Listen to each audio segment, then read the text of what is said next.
చెన్నైకి చెందిన ఓ పారిశుద్ధ కార్మికురాలు పద్మ నిజాయితీ ఇంకా బతికే ఉందని నిరూపించింది. ఆమెది ఓ పేద కుటుంబం కావచ్చు, కానీ ఆమె మనసు మాత్రం బంగారం కంటే విలువైనది. చెన్నై టీ నగర్ లోని ముపత్తమ్మన్ కోయిల్ వీధిలో ఆమె వీధులు పరిశుభ్రపరిచే పనుల్లో ఉండగా చెత్త అనుకుని బ్యాగ్ తీసుకొని చూసిన ఆమె ఒక్కసారిగా షాక్ అయింది. అందులో దాదాపు 45 తులాల బంగారు ఆభరణాలు ఉన్నాయి. వాటి విలువ ఏకంగా 50 లక్షల వరకు ఉంటుంది. అంత బంగారం చూస్తే ఎవరికైనా ఆశ పుడుతుంది. కానీ ఆమె ఆ బంగారాన్ని తీసుకోలేదు. ఇవి పోగొట్టుకున్న వారు ఎంత బాధపడుతున్నారు అని ఆలోచించింది. వెంటనే ఉన్నతాధికారులకు సమాచారం ఇచ్చింది. ఆ బ్యాగ్ ను పాండి బజార్ పోలీస్ స్టేషన్ లో అప్పగించింది. పోలీసుల విచారణలో ఆ నగలు నంగనల్లూరుకు చెందిన రమేష్ అని తేలింది. అప్పటికే అతను నగలు పోయాయని ఫిర్యాదు కూడా చేశాడు. అవసరమైన పత్రాలు పరిశీలించిన తర్వాత పోలీసులు బంగారాన్ని అతనికి అప్పగించారు.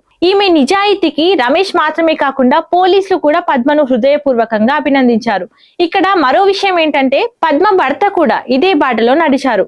ఆటో డ్రైవర్ గా పనిచేస్తున్న సమయంలో రోడ్డుపై దొరికిన డబ్బు బ్యాగ్ ను పోలీసులకు అప్పగించాడు. ఆ డబ్బు యజమాని ఆనందం తనకు జీవితాంతం గుర్తుండిపోతుందని అతను చెప్పాడు. భర్త మార్గంలోనే నడిచిన పద్మ ఈ రోజుల్లో అరుదైన ఆదర్శంగా నిలిచింది.